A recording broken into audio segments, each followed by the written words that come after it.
This is Dr. Christy Webb. I'm a psychologist in private practice in Chapel Hill, North Carolina.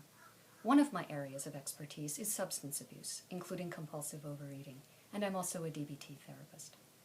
The topic of this talk is the overlap between Dialectical Behavior Therapy, DBT, and the 12-step programs of recovery, AA, NA, OA, and Al-Anon.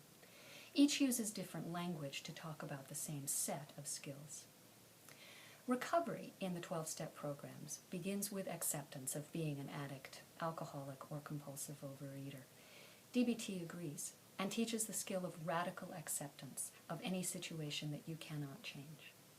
The 12-step programs are spiritual, and members learn to seek out the guidance of a higher power when making decisions. DBT calls this wise mind. And when the 12-step programs talk about taking it one day or one moment at a time, that's just like DBT's skill of one mindfully, getting through just this one moment. DBT has 4 modules, or sets of skills. The foundation of all the others is the core mindfulness module. This set of skills is about increasing one's awareness of thoughts, feelings, and body sensations without judgment.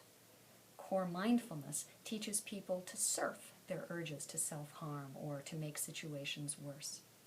All of this is just like the 12 steps, where members are taught that they must learn not to flee from uncomfortable emotions by drinking, drugging, or compulsively overeating, and that whether they act on the urge or they don't, it will pass eventually.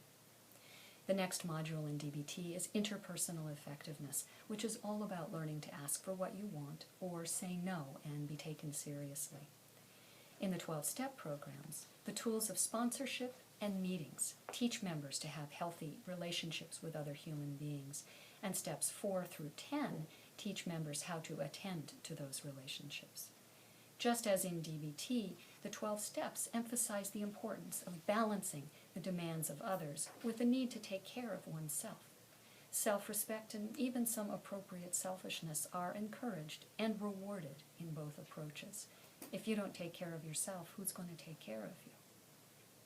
DBT's next module is emotion regulation.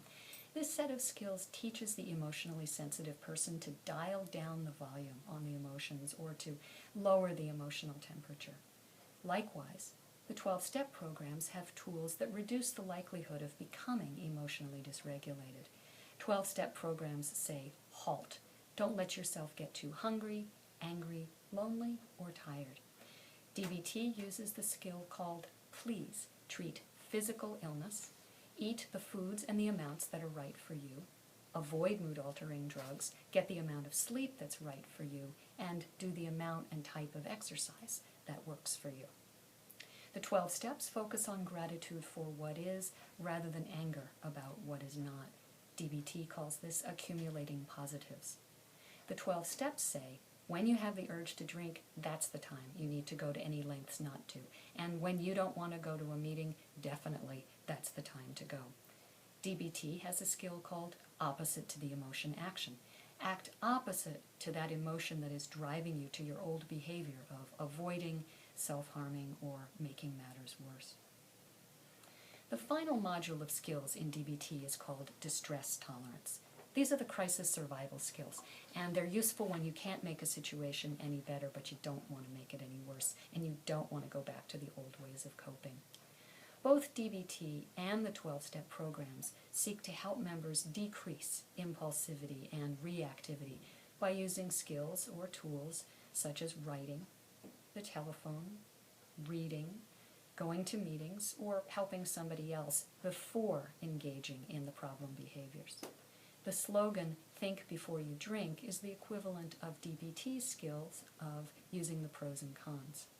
In the 12-step programs, you call your sponsor when you're in danger of using and you don't know what to do. In DBT, you call your therapist and you ask for some skills coaching.